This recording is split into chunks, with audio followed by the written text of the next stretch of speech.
Friends, we have in our midst the Honorable Vice President of India, Sri Hamid Ansari. We will now play the national anthem.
I now request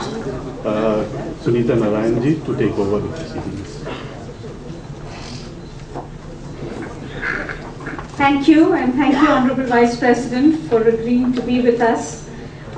It's not often that Vice Presidents preside over a session on water and sewage. It's possibly the first. The conference is called Excreta Does Matter. And knowing your passion for this issue, knowing how much you understand that if India has to grow, it has to grow with its foundations, and its foundations in this case means water and sewage. I knew that if we asked you to come, you would not say no. So thank you very much for coming.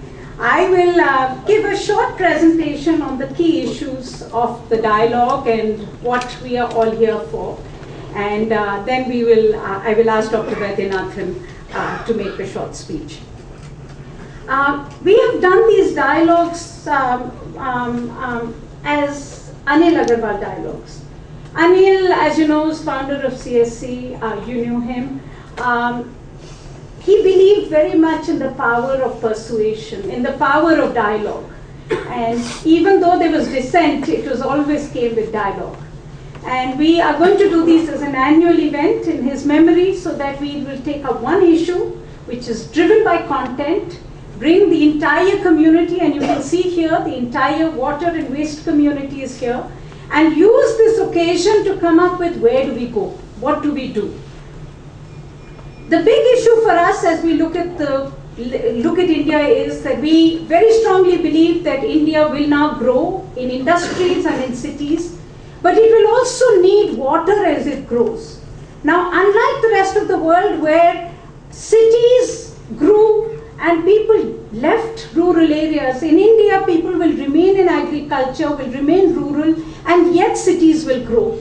So the water tension will grow as well, because cities will need water which is in the hands of agriculture and will remain in the hands of agriculture, which is why we are beginning to see water wars all over the country today, where there is a reallocation of water to industry or to cities. And so the challenge today for us is that Indian cities must grow. They will have to become prosperous. But the question is, how do they become prosperous without more water? How do they grow without destroying our rivers? And that really is the purpose of this dialogue that we're doing for the next 2 days. The big challenges that we have come up with, we did a book a year ago called Excreta Matters, in which we, and these 2 days we are spending deliberating on this. The first big issue that comes out is that in water planning in our cities, we're going fundamentally wrong because planners are obsessed with water and not with supply.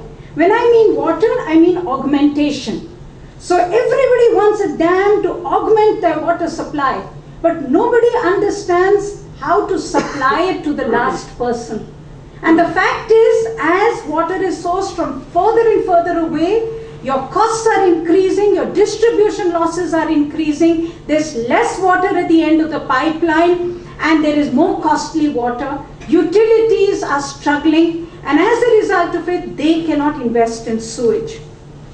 If you look at this chart, you will see energy is becoming the maximum, sorry, it's on the other side. Right. Maximum usage of water today is in the cost of energy pumping. The other thing that happens is that as you cannot supply to all, you get official inequity, as I say. The area in which you live, Vice President, is actually what I call the Lutayan Delhi. It's the NDMC area, where officially you get 642 liters per capita. And there are parts of Delhi which officially get 30 liters per capita. And the reason is not because we are an apathetic government. The reason is the system and the technology that we have adopted, in which we bring water from the northern end of the city and have to pump it across the length and breadth, where pipelines break, municipalities can't cope, and we just cannot end up supplying water to all. And in all this, as municipalities can't supply to all, groundwater becomes increasingly used. But because we do not recognize the use of groundwater in our official municipal accounts, we never talk about how to recharge it. There is no recognition of this water system. There is no respect for its management. Which is why, if you take that same chart again that I showed you earlier, you will see where the pipeline does not reach, where people get 30 LPCD of water, which is the outlying areas of Delhi. Groundwater table is drying up because people have no option but to depend on groundwater. So if every city of India was to prepare a map in which they would just profile groundwater, they will know very clearly where the official water is not reaching. And that becomes an important indicator of the inequity and the intra-city inequity that exists in our country. But as groundwater is not considered critical, we are destroying recharge, as I said, our recharge systems.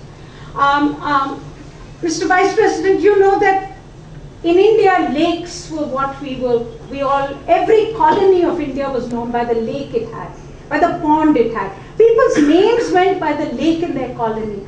And yet today, land is valued, water is not valued. And the key reason for that is that we have discounted the role of groundwater recharge or recharge systems in our water management.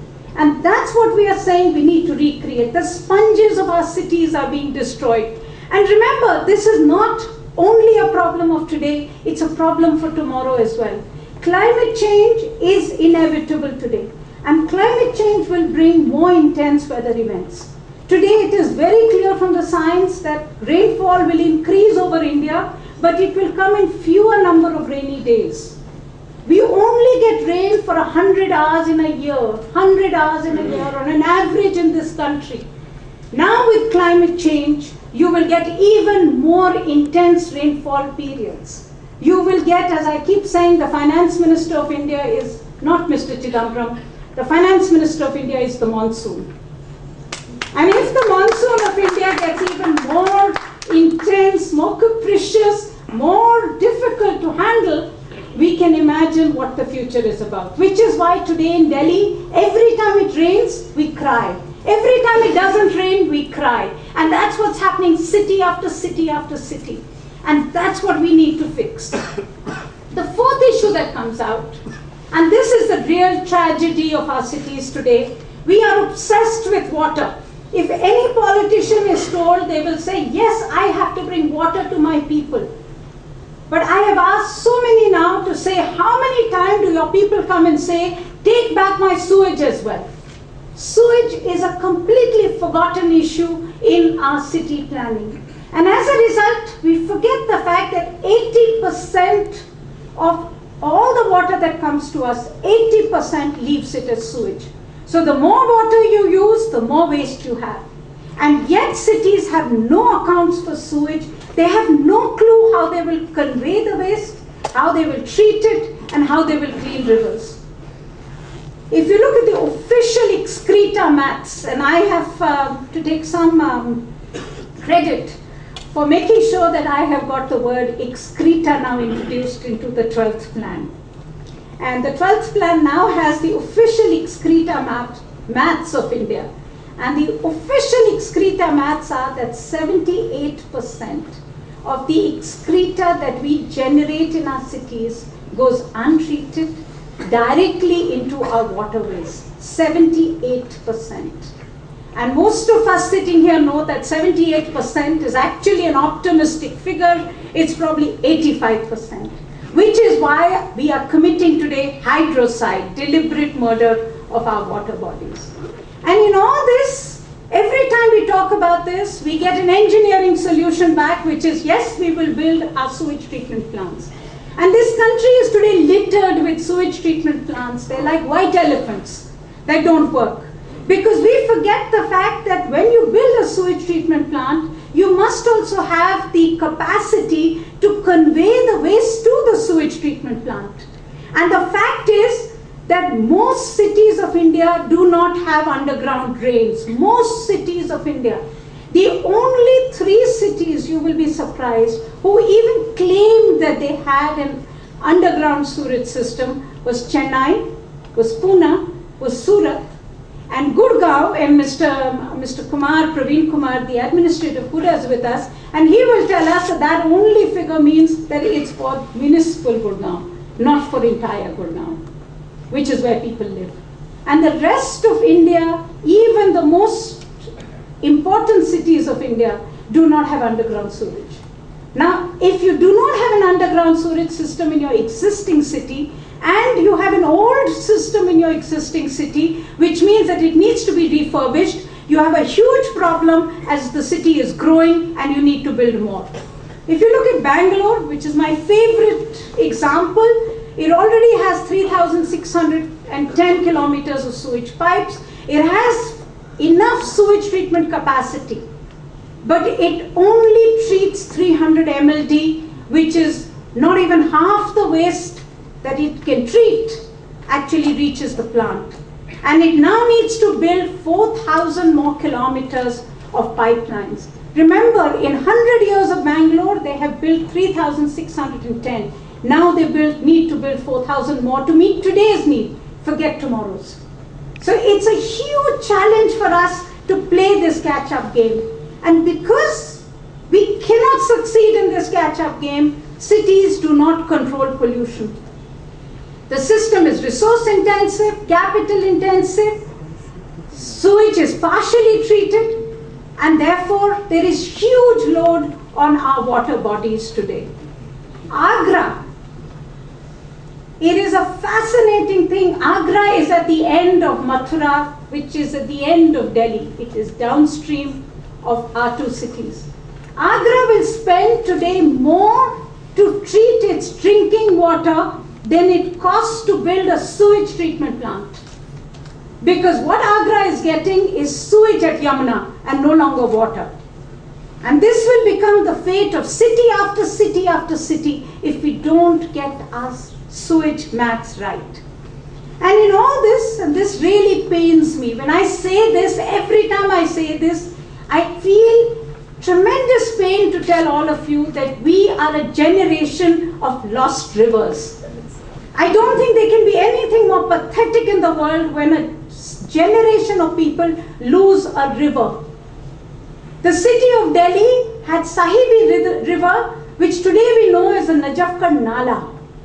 Mithi was a flowing river of Mumbai, recorded flowing freshwater river.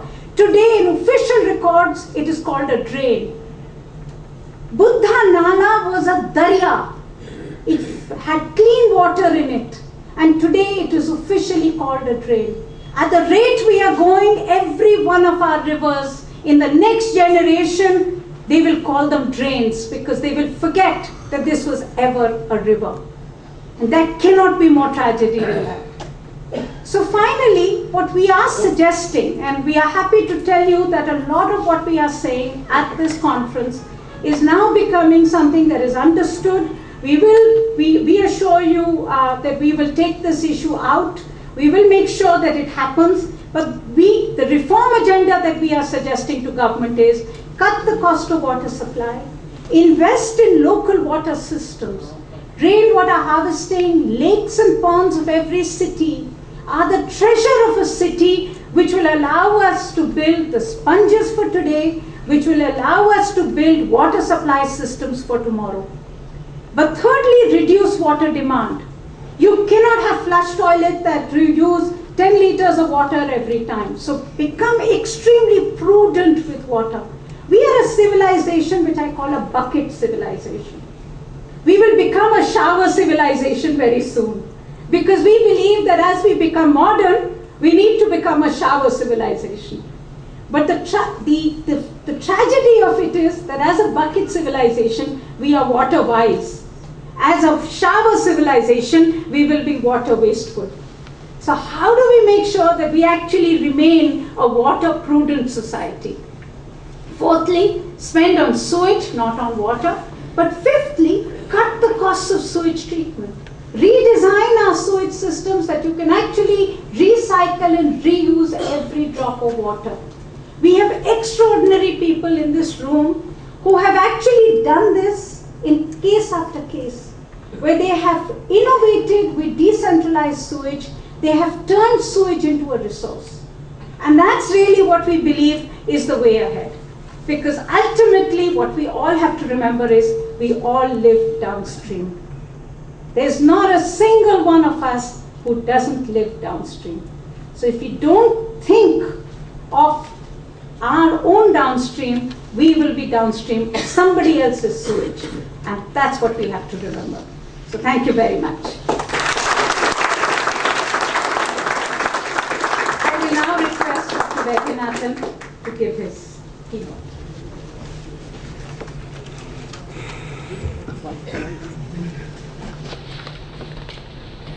Mr. Vice President, friends, I will just try and within the next 10 minutes or so to put down some of the takeaways I have from this conference and also from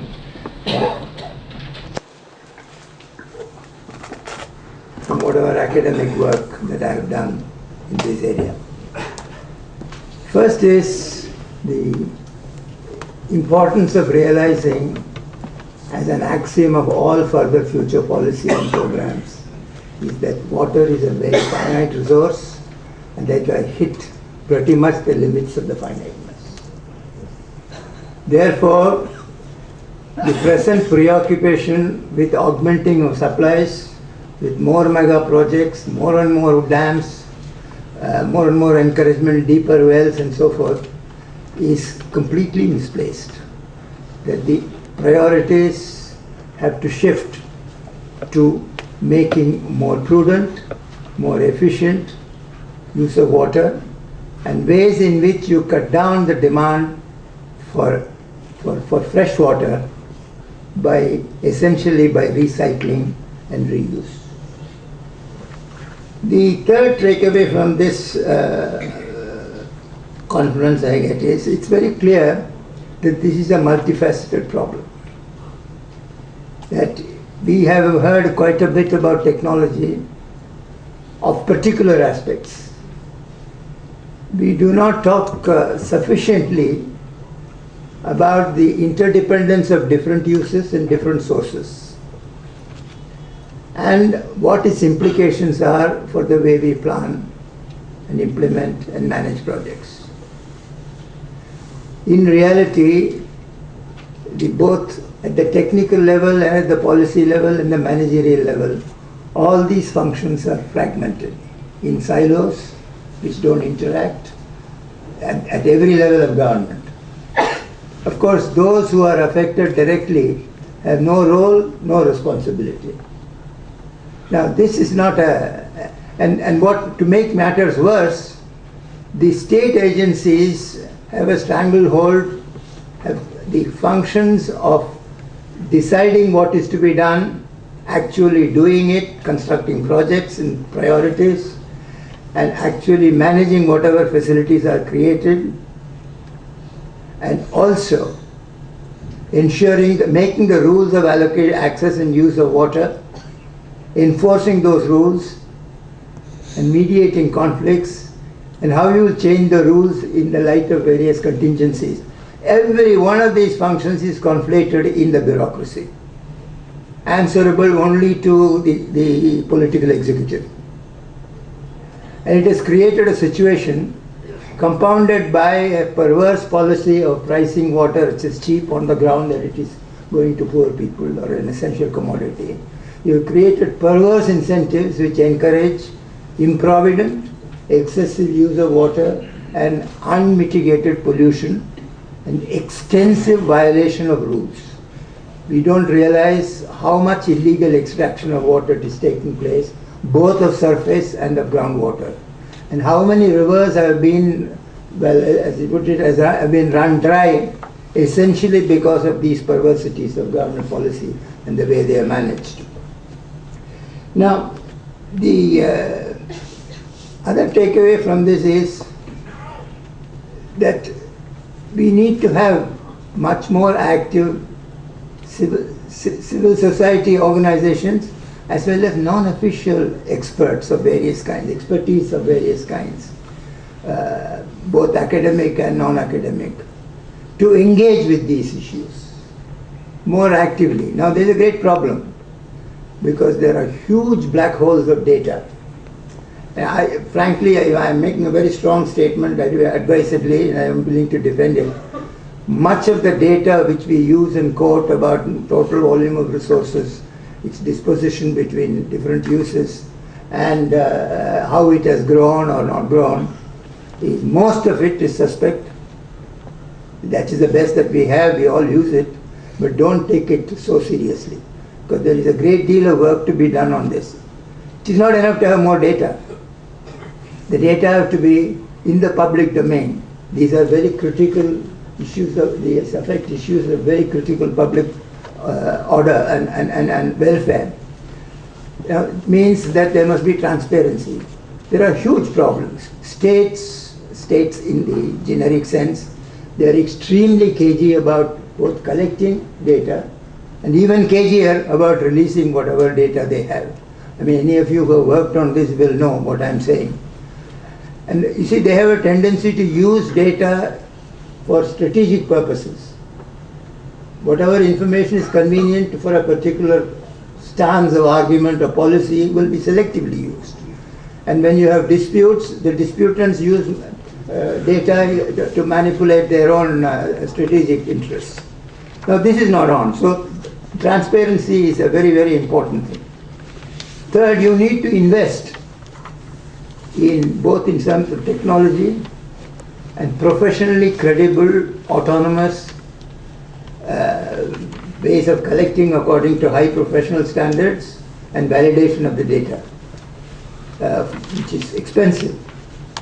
The third thing is that we do talk about, I talk about fragmentation. One of the things which I notice even today, we talk a great deal of technology, about the need for recognizing the interrelationships, the need for involvement of civil society, etc., etc. But we don't talk about economics of this. Sunita's presentation mentioned the importance of reducing costs. Most government decisions on this, there is hardly any credible analysis of costs, the search for the most economical way of handling a particular problem, and certainly not cutting down costs of sewerage and water supply systems is far from being on the top of the agenda. More importantly, you see, we talk about economical use, efficient use, prudent use. Don't forget, you may construct a system But this water is used by hundreds of millions of people, be it canal, be it wells. There is no system on earth which can monitor the compliance of these rules on an individual basis. It's impossible. And we do make a pretense of doing so and make a hash of it. I mean, it's just totally ineffective. Now, that being so, the only way, certainly rules, there must be the institutions for managing systems must have well formulated, internally consistent rules combined with credible enforcement mechanisms. You cannot ignore, you cannot either ignore or in fact even be complicit in these violations, which is very often the case. Secondly, because of this, you must create a system, apart from being strict about enforcement, you must have a system by which individual users have the incentive to use water with greater care. And that means pricing of water. Now, this is a very unpopular subject because any reasonable, even after all the, if we do redesign systems at the least cost, the amount that you will have to charge in order to recover the costs, these are not charities. Simply calling right to water as a fundamental right doesn't solve any problem. The point is, since sources and uses are so numerous that you need credible incentives. And the minimum you can do is to make sure that the pricing covers costs. By all means, have discriminatory pricing between different groups of people. But if you do not do that, and what we are now doing is all the things that we talk about will be meaningless. If at the end of it you say poor people have to be given free water, poor farmer will have to be given free water, free electricity, and the polluters, you can't really penalize them because they are important for employment. So I think that we do have this is an extraordinarily complex problem, as complex as it is important. So I think that deliberations like this, I hope, will make us understand what is at stake. And also, as I said earlier in an intervention, I think groups like this, it's an impressively large number of people of diverse interests, backgrounds, involvement. I think it is very important that we mobilize this resource in civil society, both to press for more and better information, make it more public, but more importantly, we make intelligent and discriminating and rigorous and scientifically rigorous analysis of this data to produce valid insights on the basis of which the government can act, but much more importantly, we can create political pressures. Thank you very much.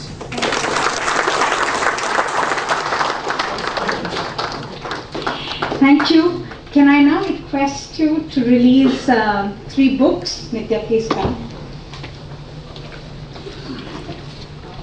3 books. I know, but they're in brown paper and we will make sure that we reuse the brown paper. As much as possible.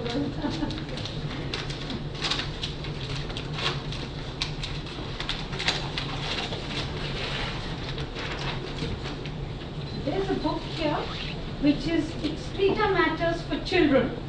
So it's been rewritten for... This book here is a book which has the best case studies on decentralized waste management happening in different parts of India.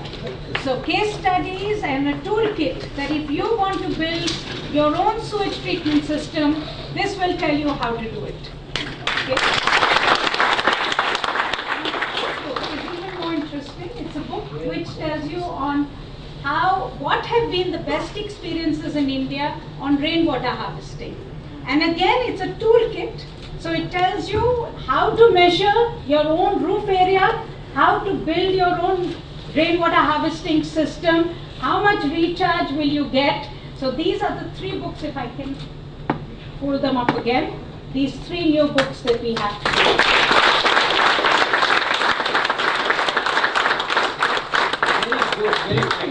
Thank you. All my colleagues who have done this. Can I now request you to make your remarks? Said it all. No, I haven't said it all. See, you saying it makes the world of a difference to us. All right.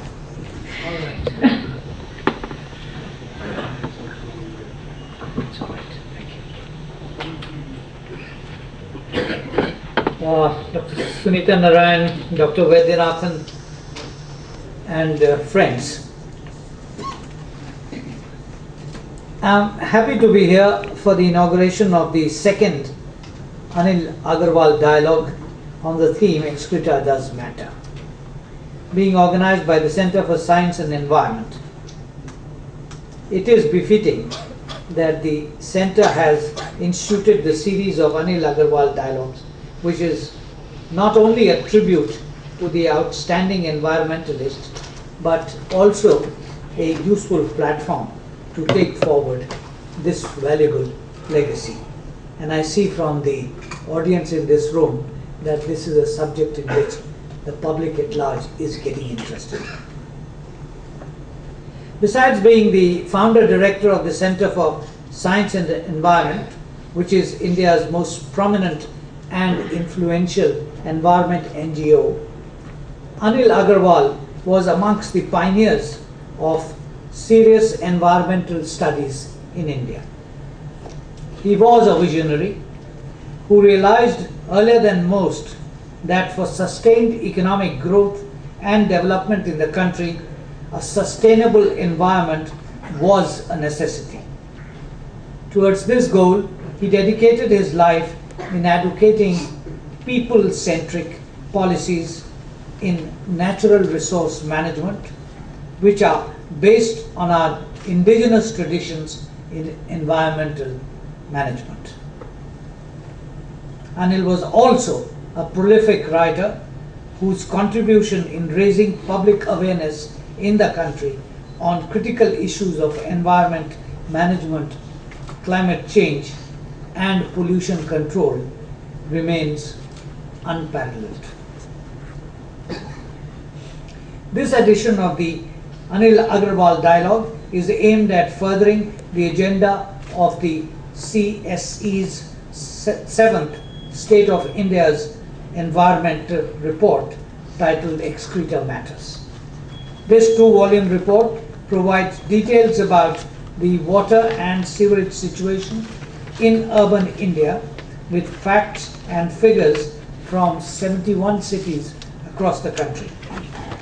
The report collates information from multiple sources and gives an alarming account of how urban India is exploding in its demand for water and at the same time drowning in its own sewerage. The report has been released in several cities across the country and has highlighted the importance of better management of urban water and waste. What comes out of the report is troubling.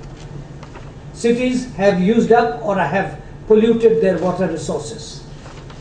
India's burgeoning cities have started sourcing water from far outlying areas to quench their thirst for water. Consequently, the cost of water has gone up due to the need for building expensive water supply infrastructure.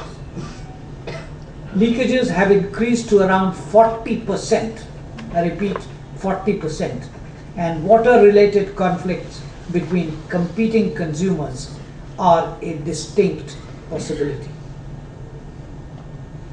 Besides the shortfall of water supply, stark inequity in access to water in our cities is also a reality. Slums account for a quarter of the urban population but get only 1/20th of the total water supply. Even the lucky ones who are connected to the regular water supply get water of dubious quality in an erratic manner. The solution being pursued, I beg your pardon, the solution being pursued is to bore wells, which is in turn leading to an alarming decline in the water table, endangering a possible national groundwater crisis. Friends, waste and water are two sides of a coin. Indian cities produce nearly 40,000 million liters of sewage per day, enough to irrigate 9 million hectares. However, barely 20% of this is treated, which is an enormous waste of a critical resource. Our cities have still not understood that wherever there is water, there will be waste. Though that waste needs to be collected, treated, and then disposed. However, sewage and sewerage still remain one of the most neglected and flawed parts of urban planning in India. The CSE's Excreta matter clearly brings out the lack of foresight in urban sewerage and water waste management. It reveals, 1, how cities are not fully covered by a sewage system. 2, how sewage treatment plants are sited without any thought on the suitability of the location. 3, how our capacity to treat sewage is sufficient only for less than a third of our urban sewage, and we actually treat only a fifth of it. And 4, how untreated sewage is killing our water and has emerged as largest single source of non-point pollution in India. Sewage pollution pollutes our water bodies, since nearly 80% of it is untreated and is discharged in the nearest water body through unlined drains. This kills the receptacles besides polluting the groundwater. This groundwater is used by half of our urban Indians without treatment for drinking, cooking and bathing, and thereby creating a ticking health bomb amongst our people. The CSE's report has found that in all states, nitrate levels in groundwater exceed the permissible levels, a clear indication that it is non-potable. This is a direct consequence of sewage contamination. The pollution load coupled with over-exploitation has killed many rivers, and Dr. Sumita has shed a great deal of light on it. Simultaneously, urban lakes and wetlands have steadily disappeared under development or have become cesspools. These water bodies are crucial to the survival of our cities as they maintain the groundwater balance, absorb and store water from rainfall, and moderate the climate. Friends, Excreta Matters makes a strong case for wise water and sewage management. It advocates augmenting, protecting, and renovating local water resources to reduce the cost of water supply and improve equity. Rainwater harvesting has to be maximized. Urban growth must emphasize universal access to water and suitable treatment of sewage to make it at least bathing water quality level before discharge into a water body. These are welcome suggestions. As has been mentioned, India has a long and unique history of wastewater management that help it cope with a long dry season. We have developed a rich diversity of water management suited to local climates. Modern technology can help make these more efficient. We have to identify and maximize local water resources and ensure its sustainability through prudent conservation and recharge, as resourcing water from great distances is wasteful and unsustainable. We have also to change our approach to handling wastewater, which is a valuable resource. This can happen when we start to use a menu of sewage treatment options that go beyond the current limited list of conventional sewage treatment. There are proven technologies for sewage treatment using natural processes that have developed and used in India. The treated water can be a valuable resource for agriculture or horticulture and replace groundwater use to some extent. We must work towards conserving water to minimize the generation of wastewater. We must make people understand how water and waste are interconnected. Only a judicious combination of water supply and wastewater management can we hope to confront the water crisis that is looming large before us. I do commend the Center for Science and Environment for this timely and important initiative. I understand that the Anil Agarwal Dialogue brings together some of the finest minds in the field of water and sewage management. It is our hope that their deliberations will make valuable contribution towards addressing the twin challenges of water, urban water supply and treatment of sewage, which is so urgently needs to be addressed. I thank the organizers for having invited me, and I wish the second Anil Agarwal Dialogue all success. I may add that I have added considerably to my knowledge today. Thank you.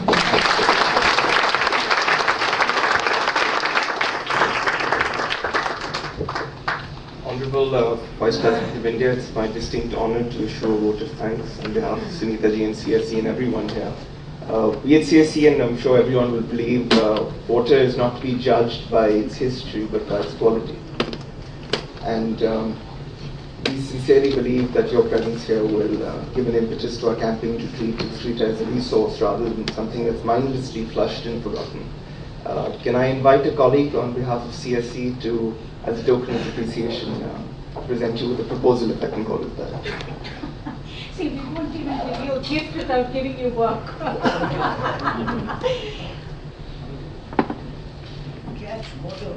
It's a gift, it's the Vice President's house, and I'm telling you where you should treat your toilet water, and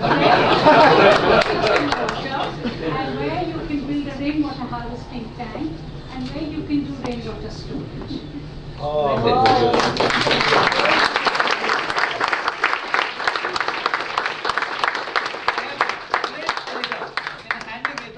Mr. Patnaik. And Mr. Patnaik was the DDA. He knows exactly what needs to be done.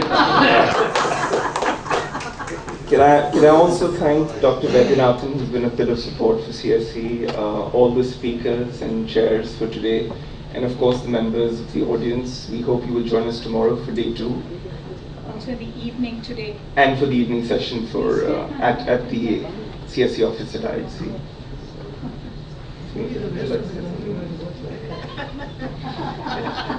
On that note, I'd invite everyone to join me in giving a round of applause to our chief guest, the Honorable Vice President. And now, to conclude the session today, we'll be playing the national anthem.